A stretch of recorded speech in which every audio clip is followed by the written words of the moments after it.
살다 보면 유독 내 말이 다 맞는데도 마음이 허전하고 시린 날이 있습니다. 분명히 내가 옳고 상대가 틀렸다는 것을 조목조목 따져서 증명해냈는데 정작 거실의 공기는 얼음장처럼 차갑게 식어버린 경험이 한두 번쯤은 있으실 겁니다. 겉으로는 내가 이긴 것 같아 통쾌해야 마땅한데 왜 가슴 한구석은 이토록 무겁고 답답한 것일까요? 우리가 부부라는 이름으로 수십 년을 함께 걸어오며 저지르는 가장 큰 실수 중 하나는 사랑하는 사람을 설득의 대상이나 이겨야 할 적으로 착각하는 것입니다. 논리로 상대를 굴복시킨 그 자리에는 승리의 기쁨 대신 침묵이라는 무거운 벽이 세워집니다. 오늘은 내 입을 열어 상대를 이기는 법이 아니라 내 마음을 열어 상대를 지키는 법에 대해 함께 나누어 보고자 합니다. 한평생을 같이 살았어도 도무지 이해할 수 없는 순간들이 있습니다. 같은 지붕 아래서 밥을 먹고 잠을 자며 아이들을 키워냈는데도 어느 날 문득 마주 앉은 저 사람이 남보다 더 멀게 느껴질 때가 있지요. 우리는 흔히 부부 사이에 갈등이 생기면 누가 더 잘못했는지를 가리려고 애를 씁니다. 내 기억이 더 정확하다는 것을 증명하기 위해 과거의 일들을 끄집어내고 논리적인 근거를 들이대며 상대를 몰아세웁니다. 하지만 부처님께서는 이 세상의 모든 인연은 서로가 서로를 비추는 거울과 같다고 말씀하셨습니다. 거울 속에 비친 상대의 얼굴이 일그러져 있다면 그것은 거울 자체가 깨졌기 때문이 아니라 그 거울을 바라보는 내 마음의 결이 고르지 못하기 때문일지도 모릅니다. 우리가 말싸움에서 이기려고 애쓰는 그 마음의 뿌리에는 나라는 존재를 인정받고 싶어하는 강한 집착이 자리 잡고 있습니다. 내가 옳다는 것을 확인받아야만 내 존재의 가치가 올라간다고 믿는 것입니다. 하지만 이것은 커다란 착각입니다. 나라는 것은 본래 고정된 실체가 없어서 상황에 따라 변하고 인연에 따라 달라지는 것인데 그 찰나의 오름에 매달려 평생을 약속한 소중한 사람의 가슴에 못을 박는 행위는 참으로 어리석은 일입니다. 부처님께서는 말씀하셨습니다. 남의 허물을 보지 마라. 남이 했든 안 했든 상관하지 마라. 오직 내 자신이 무엇을 하고 무엇을 하지 않았는가만을 살펴라. 이 말씀은 비단 수행자들에게만 해당되는 것이 아닙니다. 가장 가까운 사이인 부부관계에서 더욱 절실하게 다가오는 가르침입니다. 상대의 말실수나 부족한 논리를 파고들어 이기려 하는 것은 마치 흙탕물을 맑게 하겠다고 막대기로 휘젓는 것과 같습니다. 휘저으면 휘저을수록 물은 더 탁해지고 가라앉아 있던 오물들이 위로 올라올 뿐입니다. 그저 가만히 두어 진흙이 스스로 가라앉기를 기다리는 지혜가 필요합니다. 논리로 상대를 이기면 그 순간의 짧은 쾌감은 있을지 모릅니다. 그러나 그 대가로 우리는 상대의 마음이라는 거대한 영토를 잃어버리게 됩니다. 배우자가 입을 닫고 방으로 들어가 버릴 때 그 뒷모습은 승자의 훈장이 아니라 패자의 쓸쓸한 고립을 의미합니다. 말로 이긴 승리는 바람 앞에 등불과 같아서 금방 꺼지고 말지만 마음으로 얻은 화합은 깊은 밤을 밝히는 달빛처럼 은은하고 오래갑니다. 우리는 지금껏 무엇을 위해 그렇게 치열하게 싸워왔을까요? 내가 맞다는 것을 확인받는 것이 저 사람의 슬픈 눈동자를 보는 것보다 정말 더 중요했을까요? 한 번쯤은 멈추어 서서 생각해 보아야 합니다. 우리가 살아가는 이 세상은 거대한 그물망과 같습니다. 한 가닥의 그물 줄기가 흔들리면 전체 그물이 흔들리듯 배우자의 마음이 다치면 결국 나의 평화도 깨지게 마련입니다. 부부 싸움에서 이겼다고 기세등등하게 거실을 걸어 다녀도 방 안에서 들려오는 무거운 한숨 소리에 내 마음도 편치 않은 이유가 여기에 있습니다. 우리는 독립된 개체가 아니라 서로의 기운을 주고받는 하나로 연결된 존재들이기 때문입니다. 논리로 상대를 코너에 몰아넣는 행위는 결국 나 자신의 한쪽 팔을 베어내는 것과 다름없습니다. 상대가 항복을 선언하고 입을 닫는 순간 우리 사이를 흐르던 따뜻한 정서의 강물은 얼어붙기 시작합니다. 그 얼음판 위에서는 어떤 아름다운 대화의 꽃도 피어날 수 없습니다. 말은 마음을 전달하는 도구일 뿐인데 어느덧 우리는 도구의 날카로움에만 집중하고 있지는 않은지 돌아봐야 합니다. 칼날이 날카로우면 물건을 잘 자를 수는 있겠지만 사람의 마음을 조각하기에는 적합하지 않습니다. 사람의 마음은 부드러운 손길과 따뜻한 체온으로만 어루만질 수 있습니다. 내가 옳다는 확신이 들 때일수록 그 확신을 잠시 내려놓는 연습을 해야 합니다. 내가 아는 진실이 상대에게는 칼날이 될 수 있음을 알아차려야 합니다.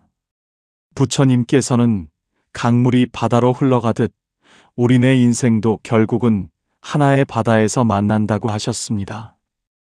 그 바다에 이르기까지 굽이치는 물결 속에서 서로 부딪히고 깨지는 것은 당연한 일일지 모릅니다. 하지만 그 부딪힘이 서로를 깎아내어 둥글게 만드는 과정이 되어야지 서로에게 깊은 상처를 내어 갈라지게 만드는 일이 되어서는 안 됩니다. 상대가 논리에 맞지 않는 말을 하거나 억지를 부릴 때 그것은 그 사람이 나빠서가 아니라 지금 마음이 몹시 아프고 힘들다는 신호일 수 있습니다. 어린아이가 배가 고프거나 몸이 아프면 앞뒤 맞지 않는 투정을 부리는 것과 같습니다. 그런데 우리는 그 투정의 이면에 숨겨진 아픔을 보지 못하고 오직 겉으로 드러난 말의 형식만을 따집니다. 당신 말이 앞뒤가 안 맞잖아. 아까는 그렇게 말해놓고 왜 지금은 딴소리야. 이렇게 논리적으로 따지고 들면 상대는 더욱더 강한 방어벽을 쌓게 됩니다. 부처님께서는 자비로운 마음을 갖는 것이야말로 모든 고통에서 벗어나는 길이라고 하셨습니다. 자비란 단순히 친절한 것이 아니라 상대의 고통을 나의 고통처럼 느끼는 공감의 마음입니다. 배우자가 거친 말을 쏟아낼 때 그 말의 내용에 집중하지 말고 저 사람이 얼마나 답답하면 저런 말까지 할까 하는 안쓰러운 마음을 먼저 내보십시오. 불 속으로 뛰어드는 나방을 보고 가엾게 여기는 마음처럼 분노라는 불길에 휩싸여 스스로를 태우고 있는 배우자를 가여워하는 마음을 내는 것입니다. 내가 옳다는 생각을 잠시 내려놓으면 비로소 상대의 떨리는 목소리와 젖은 눈가가 보이기 시작합니다. 그것이 바로 자비의 시작입니다. 논리는 차갑고 단단하지만 자비는 따뜻하고 부드럽습니다. 차가운 얼음은 망치로 두드리면 깨지지만 따뜻한 햇볕을 쬐어주면 스스로 녹아 물이 됩니다. 상대를 변화시키고 싶다면 논리라는 망치를 내려놓고 자비라는 햇살을 비추어야 합니다.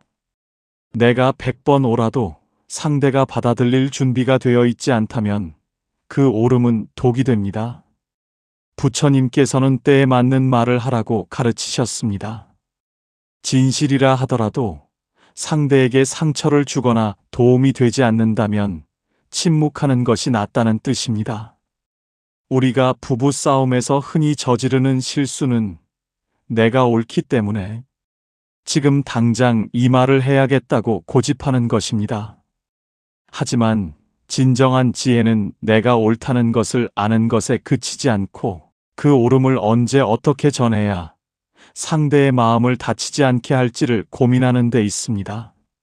상대의 자존감을 짓밟으면서 얻어낸 동의는 진정한 동의가 아닙니다. 그것은 단지 힘의 논리에 눌린 일시적인 굴복일 뿐입니다. 그런 굴복이 쌓이면 결국 정서적 단절이라는 커다란 댐이 만들어지고 어느 순간 그 댐이 무너지면 관계는 돌이킬 수 없는 지경에 이릅니다. 그러니 이제는 이기려는 욕심을 버리고 품어주려는 마음을 가져보십시오. 당신 말이 다 맞습니다. 내가 미처 그 생각까지는 못했네요. 이 한마디가 수천 마디의 논리적인 설명보다 더 큰 힘을 발휘합니다. 이것은 지는 것이 아니라 더 큰 사랑으로 이기는 길입니다. 나를 낮추고 상대를 높이는 하심의 자세야말로 부부관계를 평화롭게 만드는 비결입니다. 우리가 이 세상에 온 이유는 서로 이기기 위해서가 아니라 서로를 돕고 보듬어주기 위해서임을 잊지 말아야 합니다. 사랑하는 사람과의 대화는 지식을 겨루는 토론장이 아닙니다. 그저 서로의 고단한 하루를 위로하고 텅 빈 마음을 따스한 온기로 채워주는 축복의 시간이어야 합니다. 논리라는 잣대를 들이대기 전에 먼저 손을 잡아주십시오. 비난의 화살을 쏘기 전에 먼저 그 화살을 꺾어버리십시오. 내가 오늘 한판 크게 이겼다고 자축하며 잠자리에 들 때 옆에서 등을 돌리고 누운 배우자의 눈물을 기억하십시오. 그 눈물은 곧 나의 패배를 알리는 종소리입니다. 이기고도 지는 싸움을 멈추고 지고도 함께 승리하는 길을 찾아야 합니다. 그것이 부처님께서 우리에게 가르쳐 주신 상생의 도리이며 우리의 남은 생을 더욱 아름답고 풍요롭게 가꾸어 갈 수 있는 유일한 방법입니다. 말 한마디로 천냥 빚을 갚는다는 옛말이 틀리지 않습니다. 하지만 그 말은 논리적인 말이 아니라 마음이 담긴 말입니다. 내가 옳다는 아집을 내려놓는 순간 상대의 닫힌 마음의 문이 열립니다. 그 문을 열고 들어가면 우리가 처음 만났던 날의 설렘과 그동안 쌓아온 정이 고스란히 남아 있습니다. 논리로 무장한 갑옷을 벗어던지고 벌거벗은 진심으로 마주 앉을 때 비로소 부부는 진정한 동반자가 됩니다. 서로를 이겨야 할 경쟁자가 아니라 고해의 바다를 함께 건너는 뗏목의 사공으로 여기십시오. 한쪽이 노를 잘못 젓는다고 타박만 해서는 배가 앞으로 나아갈 수 없습니다. 조용히 그 노를 같이 잡아주는 것. 그것이 바로 우리가 행해야 할 자비의 실천입니다. 지금 이 순간 옆에 있는 배우자를 가만히 바라보십시오. 거칠어진 손마디와 깊게 팬 주름살 속에 우리가 함께한 세월이 녹아 있습니다. 저 사람이 내 곁을 지켜주지 않았다면 나의 지난날은 얼마나 쓸쓸했을까요? 논리적으로 따지면 부족한 점이 많을지 모르지만 존재 자체만으로도 고맙고 귀한 인연입니다. 그 인연의 소중함을 깨닫는다면 내가 옳다는 생각 따위는 눈 녹듯 사라질 것입니다. 오직 상대가 편안하기를 바라는 마음, 상대가 웃을 수 있기를 바라는 마음만이 남게 될 것입니다.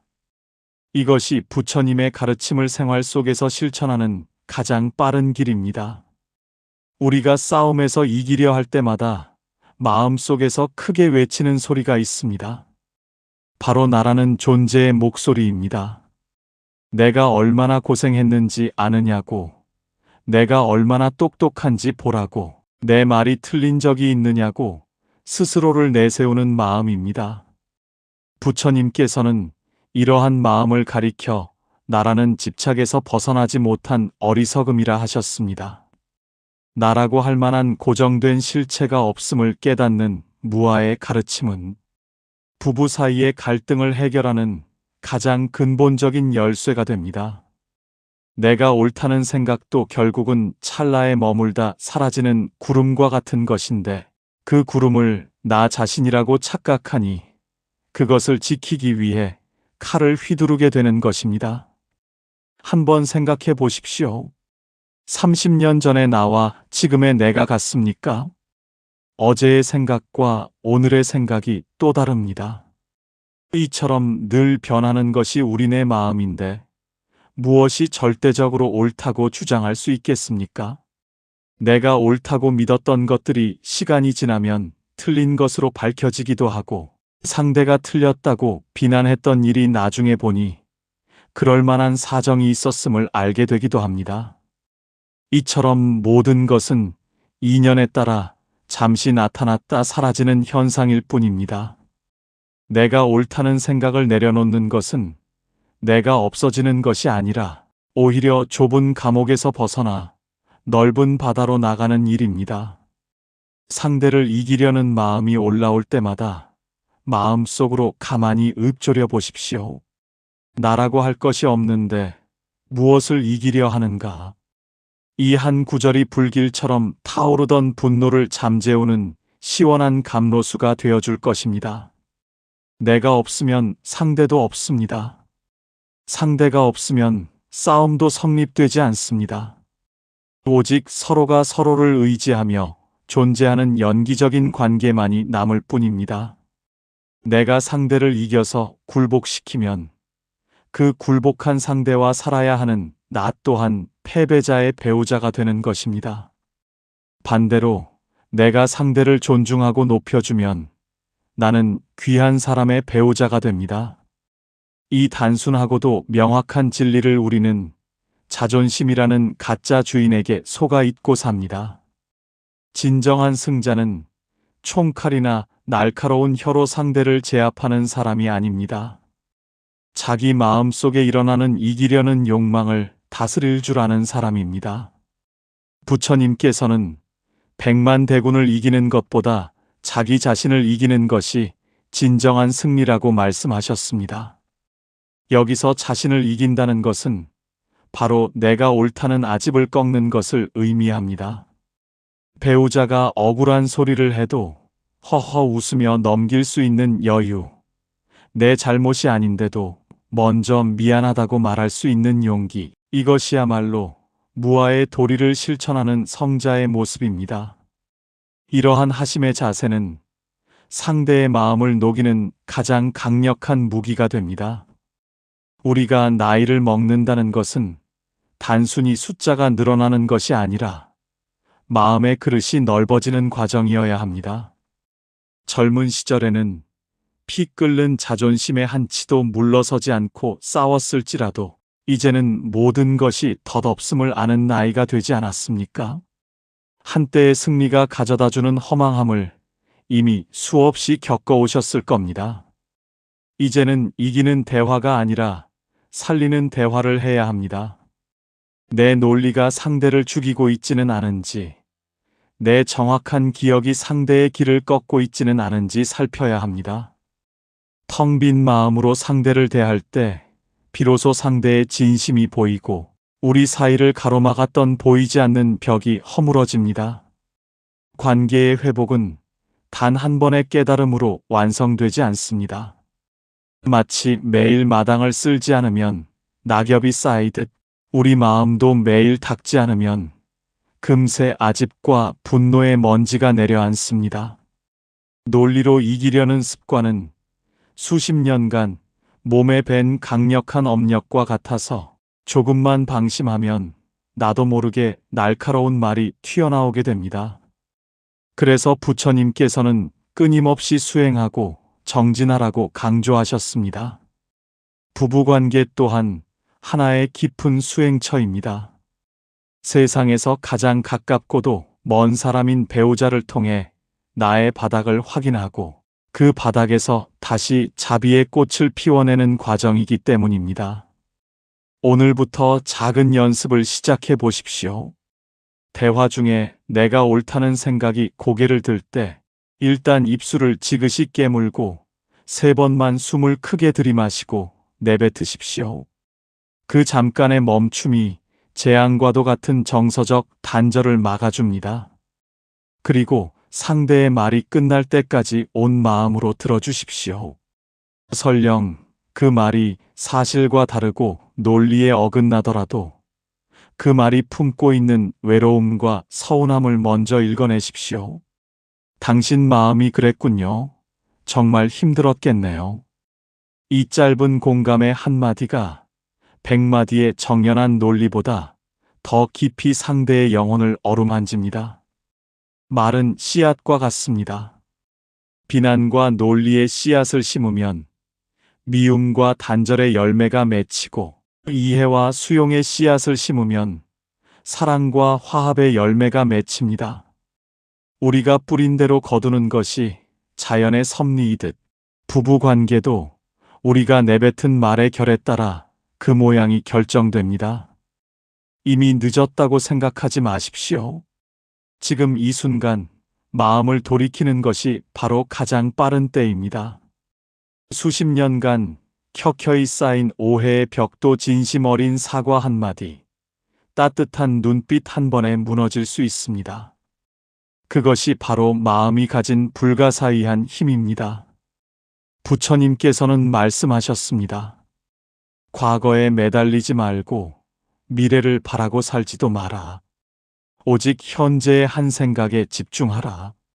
지난날 서로에게 주었던 상처와 잘못된 논쟁들을 붙들고 괴로워하지 마십시오. 그것은 이미 지나간 꿈과 같습니다. 중요한 것은 지금 이 순간 내가 배우자를 향해 어떤 마음을 내고 있느냐입니다. 지금 내가 내뱉는 부드러운 말 한마디가 우리 부부의 미래를 바꾸는 소중한 씨앗이 됩니다. 상대를 고치려 하지 말고 오직 나 자신의 마음밭을 일구는데 정진하십시오.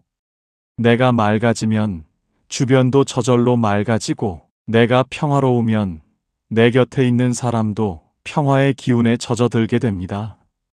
인생의 황혼기에 접어든 우리에게 남은 가장 소중한 자산은 돈도 명예도 아닌 곁에서 함께 늙어가는 사람의 온기입니다. 그 온기를 논리라는 차가운 칼로 식게 하지 마십시오. 이기고도 지는 허망한 싸움의 주인공이 되지 말고 지고도 함께 행복해지는 지혜로운 동반자가 되십시오. 우리가 부처님의 가르침을 배우는 목적은 결국 더 많이 사랑하고 더 깊이 이해하기 위함입니다. 내 입을 닫아 상대의 마음을 열 수 있다면 그것이야말로 세상에서 가장 값진 침묵입니다. 내 울음을 버려 상대의 웃음을 찾을 수 있다면 그것이야말로 가장 거룩한 포기입니다. 이제 거실로 나가 배우자의 손을 슬며시 잡아보십시오. 아무 말 하지 않아도 그 손의 온기를 통해 진심은 전달될 것입니다. 그동안 미안했습니다. 고맙습니다. 사랑합니다. 논리로는 설명할 수 없는 이 고귀한 단어들이 우리 삶을 진정한 승리로 이끌어줄 것입니다. 부처님의 가방에는 논리가 들어있지 않습니다. 오직 무한한 자비와 하심만이 들어있을 뿐입니다. 우리도 그 가방을 메고 남은 생의 길을 걸어가야 합니다.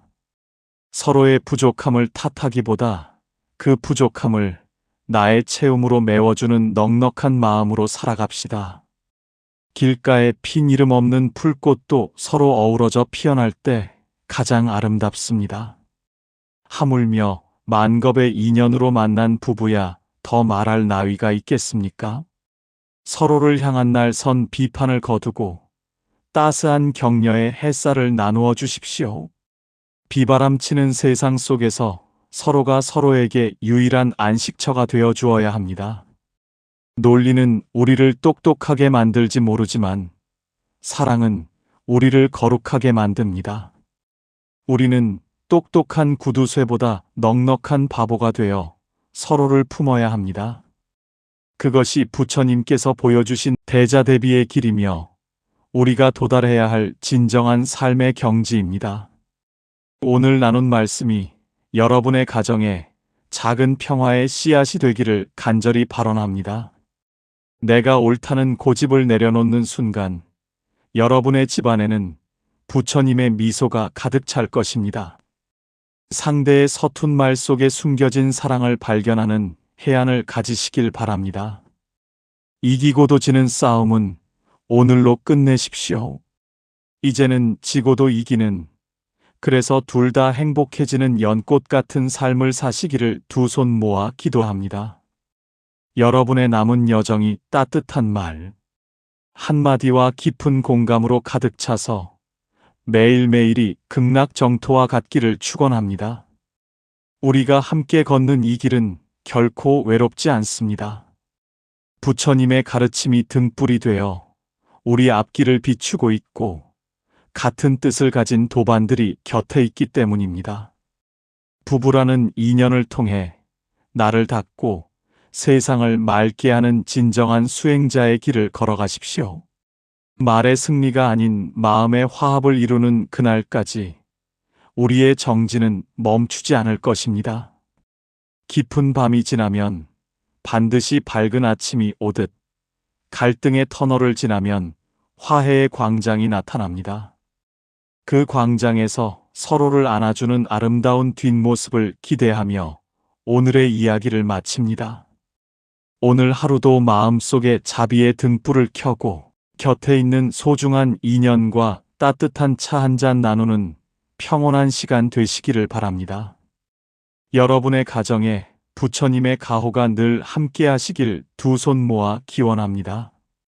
풍경소리 채널이 앞으로도 더 많은 분께 부처님의 향기를 전할 수 있도록 구독과 좋아요로 힘을 보태주시면 큰 힘이 되겠습니다. 다음 시간에도 여러분의 삶에 힘이 되는 지혜로운 말씀으로 찾아뵙겠습니다. 긴 시간 함께 해주셔서 고맙습니다.